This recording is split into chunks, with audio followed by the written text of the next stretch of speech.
Hello and welcome to That's Football. Chelsea lose to West Ham 3-1 in what is a nightmare debut for Caicedo, conceding the most expensive penalty in Premier League history. £116 million it cost Chelsea to concede that penalty.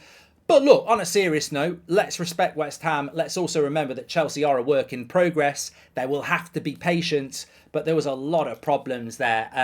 The biggest thing I'm going to say straight away, and I've been tweeting it for feels like over a year now, and you get Chelsea fans who agree, you get Chelsea fans who disagree, but you are approaching £1 billion worth of spending in 12 months.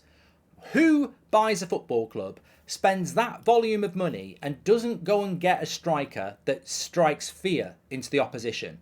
If you can spend £116 million on Caicedo, you can spend 90 on Mudryk, you can spend 100 on Enzo Fernandez, then surely you could have just not bought one of those players and spent 150 on one of the world's best strikers. I don't get why they haven't done that, because you're playing against West Ham 10 men for half an hour.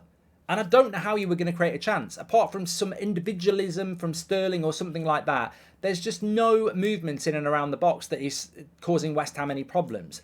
Now, if you've got one of the world's best strikers, and I think Abysmal was one that was obvious to go for, he would have cost you about 130 million quid, but it's not like you aren't spending that money anyway. I look at Chelsea and I go, if I'm Brentford, if I'm Man United, if I'm Spurs, if I'm Man City, they've got an amazing collection of players, but there's no fluidity, there's no system, there's no pattern of play, and there's certainly no goal threat, really. You know, there's ways to deal with Chelsea, and that's going to be their problem. And I don't understand in 12 months and 3 managers why when I think about a football team, I think about a striker, I think about goals, and I don't see that. And Jackson looks lively, but he doesn't look like one of the world's top 10 strikers, and Chelsea should have that, and they don't. And I think it's going to be a problem for them. West Ham deserve to win today. It's 2-1 with 10 men and they win it 3-1. They were the team that had the better game plan. They deserve to win the game. And Chelsea are a club in crisis already. They are. I don't care what anybody says. You've got 1 point from 4. These are the games that Pochettino was brought in to win. I don't think Pochettino is going to work for Chelsea. Chelsea, to me, are a team that's meant to win Premier Leagues. That's what they've done over the last 20 years. If Chelsea are suddenly a club that gets top 4 and they're happy with it, then I think Pochettino can deliver that. But it's not going to be a very good start, because Pochettino might not have a great record of beating the top 4 teams, but he's very good at beating everybody else. So today, for me, was a logical win and a logical good start to the season for Chelsea with some of the games they've got coming up. To lose that, it raises concerns and worries about Chelsea too early in a new manager system. Now, look, Ten Hag lost his first 2 games of the season last year and he still finished 3rd and won a trophy. Chelsea can definitely bounce back. But the thing about Chelsea is that many people will find baffling is that their summer transfer window has been remarkable. They've sold nearly £300 million of players, which has enabled them to spend again. They've bought some good players. And yet here we are with 10 days to go of the transfer window, 10, 11 days to go.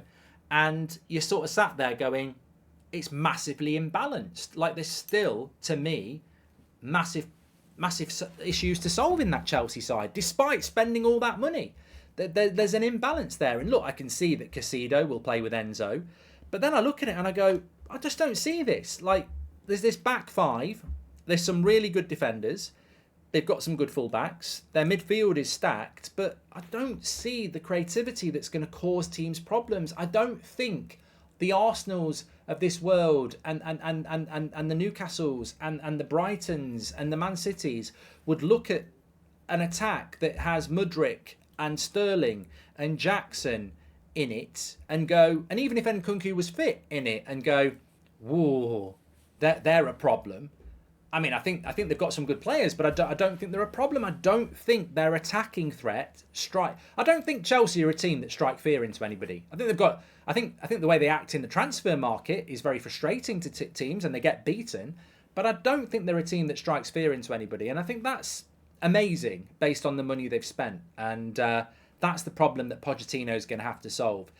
It's a long season. They've got no European football. There's plenty of time to spend on the training ground. And look, the funny thing is, I don't know whether Chelsea fans want to hear it, but Sterling was your best outfield player today.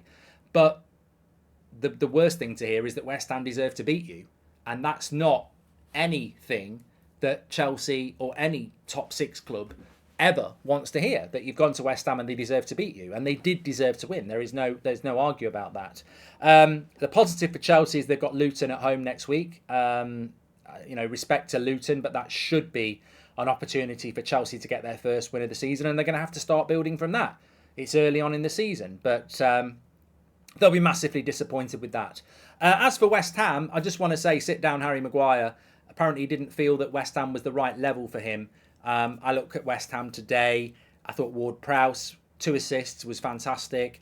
Alvarez came on, a good signing from Ajax. They've got honest, good players like Soucek and Paqueta and Benrahma and Bowen and Antonio. And they've started the season off well. They had a bad season last year, but they won a trophy. The Declan Rice sale has allowed them to reinvest. And good point at Bournemouth last week. Very good win today. And West Ham are looking like they might be competitive, which is all West Ham fans will want. They've also got Europa League football as well. But they were thoroughly deserving today, especially when they went down to 10 men. Definitely got it right, the referee there. Got it right with the penalty for West Ham as well. And there can be no excuses. Chelsea had a penalty, they missed it. On the balance of play, West Ham were the better side. And they can look at this season, 4 points from 6, and go, there's something to build on here. And from where they were, probably with, you look back to like sort of last March, February time, even April, people were saying sack David Moyes. He's won the trophy, he's got them into the Europa League, and they've had a good start to the season, and they look organised, and that's all you can hope for from a West Ham point of view. Look, I don't think the season and the team start to take shape until at least everybody's played 3, maybe even 4 games. But West Ham will be very happy with that. Chelsea, as I said, lots of work to do. But overarching all of that, whatever I think about the balance of the Chelsea team or how successful Pochettino will be, you've also got to acknowledge that Chelsea fans have got to be patient. They have to be. You can't go thinking about sacking another manager in the next 18 months. Pochettino's got to be given at least 18 months, even if the results are all over the place. It's a massive job. You can't just keep spending 300, 400 million pounds on each manager, because you're just going to stack up these 8-9 year contracts of players that were bought for 2 managers ago. They've got to stick with it, and they've got to be patient. Anyway, get your comments in below. What were your thoughts on it? Early crisis for Chelsea. Just a nightmare day that they need to move on very quickly. They'll be thankful they've got a game on Friday night, I suppose. Make sure you smash a like and subscribe. Get your comments in below. What are West Ham going to do this season? Let us know. And what are Chelsea going to do this season? And what would you do? What do you think Chelsea are missing? Get in the comments below. I'll speak to you later.